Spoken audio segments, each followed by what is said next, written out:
IP68 등급의 방수 기능을 지원합니다. 1.8m 높이에서 낙하하더라도 견딜 수 있는 내구성을 지니고 있는데요. 지금까지 이런 테크는 없었다. 말방구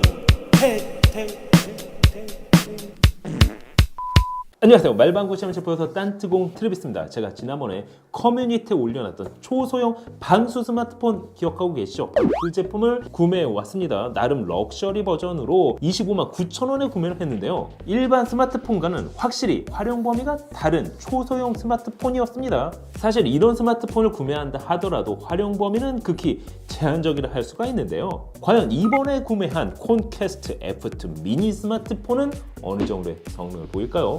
구매한 걸 후회하지 않을까요? 궁금하지 않으세요? 초소형 스마트폰에 대해 관심이 많으시다면 오늘 리뷰를 끝까지 시청해 주시기 바랍니다. 자, 그럼 리뷰 들어가도록 하겠습니다. 고고고! 허접한 게 단돈 5만원. 더 먹을 것 같은 게 단돈 68,000원. 미쳤군. 가성비가 사망했잖아. 자, 오늘 준비한 제품은 초소형 스마트폰 콘캐스트 F2 미니가 그것입니다. 이번 스마트폰은 일반 모델과 럭셔리 모델 두 가지로 출시가 됐는데요. 일반 모델은 18만원, 그리고 럭셔리 모델은 25만원대에 판매가 되고 있습니다. 두 제품의 차이점이라고 하면 프로세서나 램, 스토리지가 아닌 지문 인식 기능이 있냐 없냐, 후레쉬를 탑재하고 있냐 없냐, 아니면 액세서리 킷이 추가됐냐 아니냐 정도로 나눌 수가 있습니다. 따라서 실제 퍼포먼스와는 큰 차이는 없는데요. 자, 그럼 일단 패키지 디자인과 구성부부터 확인해 보도록 할까요? 패킹 디자인은 상당히 심플합니다. 스마트폰 사이즈만큼 박스 자체도 컴팩트할 뿐 아니라 박스 상단에 콘캐스트라고 인쇄가 된 게 전부인데요. 박스를 개봉하면 제품의 본체 럭셔리 버전에만 들어있는 전용 충전도, 핸드 스크립과 스마트폰 클립이 들어가 있습니다. 그 외 충전 어댑터 및 타입C 케이블, 사용 설명서, 마이크로 유심 클립 및 일자 드라이버로 구성이 됐는데요. 일자 드라이버 용도는 나중에 다시 설명해 드리도록 하겠습니다. 자, 그럼 일단 디자인부터 한번 확인해 보도록 할까요?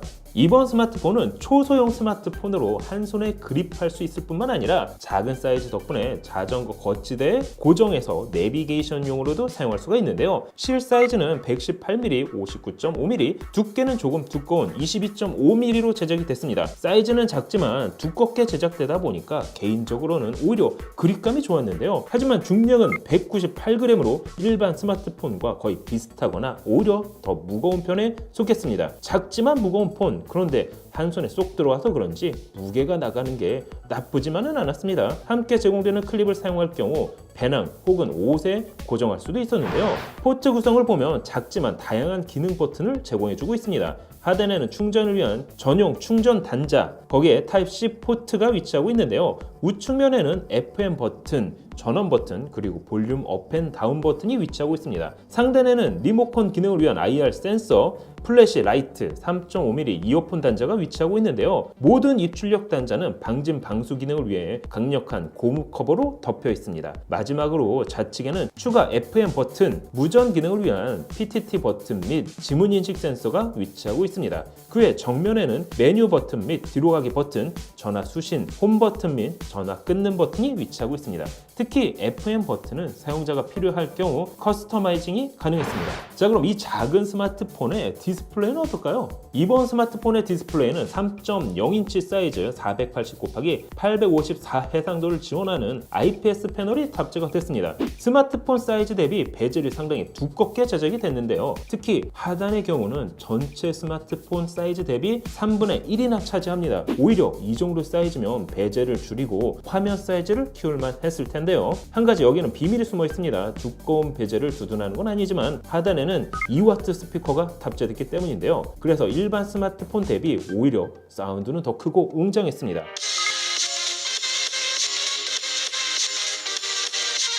그래서 스피커폰으로 전화를 받을 때 더 큰 소리로 통화할 수 있었는데요. 산행을 할 경우 배낭에 연결해 스피커폰만으로도 충분히 통화할 수 있어 보였습니다. 한마디로 이번 스마트폰은 일반적인 사용보다는 액티비티, 레저에 적합하도록 제작이 된 것 같다고 할까요?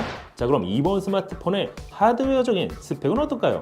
프로세서는 당연 미디어텍 MT6739V 1.5GHz를 지원하는 쿼드코어 프로세서가 탑재가 됐습니다. 램은 LPDDR3 3GB, 스토리지는 32GB가 탑재가 됐는데요. 배터리는 사이즈 대비 3700mAh 대용량 배터리가 탑재가 됐습니다. 한 가지 재미있는 건 함께 제공된 일자 드라이버를 사용해 후면 커버를 열어 배터리를 분리해줘야 유심을 넣을 수 있었습니다. 물론 마이크로 SD카드 슬롯을 지원하고 있어 필요에 따라 내장 메모리 역시 추가할 수 있었는데요. 배터리는 완충까지 약 3시간 정도가 소요됐습니다. 사용 시간은 환경에 따라 크게 달라지지만 예전에 소개해드렸던 초미니 스마트폰 아톰보다는 사용 시간이 길 뿐만 아니라 더 크고 무겁게 제작이 된 만큼 아톰 대비 발열도 더 잘 잡아줬는데요. 충전은 C타입 케이블로 충전이 가능하지만 럭셔리 버전은 이처럼 전용 독에 꽂아 바로 충전할 수도 있었습니다. 마치 워키토키 같은 느낌이라고 할까요? 이것도 유니크하고 나름 괜찮았습니다. 와이파이는 5GHz까지 사용 가능한 듀얼 밴드, 그리고 블루투스는 4.0을 지원합니다. 기본 LTE 통신망을 지원하고 있어 국내 유심을 사용해 자급제로 개통할 수도 있었는데요. 카메라는 후면 1300만 화소 그리고 전면 500만 화소 카메라가 탑재가 됐습니다. 카메라 성능은 프리미엄 스마트폰과 비교할 수준은 당연 안 되지만 급한 대로 기본적인 사진은 담을 수가 있었습니다. 자, 그럼 이번 스마트폰의 특징은 뭐가 있을까요? 이번 스마트폰은 1.5m 깊이의 수중에서 30분간 보호할 수 있는 IP68 등급의 방수 기능을 지원합니다. 거기에 1.8m 높이에서 낙하하더라도 견딜 수 있는 내구성을 지니고 있는데요. 실제 스마트폰의 디자인을 보면 충격 방지를 위해 사면 테두리 모두 고무 실링 처리가 되어 있습니다. 특히 측면의 PTT 버튼은 젤로 워키토키 어플을 활용할 경우 실제 워키토키처럼 통신도 가능했습니다. 전체적인 특징을 카메라로 비유한다면 전문가용 DSLR이 아닌 액션캠 같은 스마트폰에 더 가까운 제품이라 할 수가 있습니다. 자, 그럼 이번 스마트폰의 실제 성능은 어느 정도나 나올까요?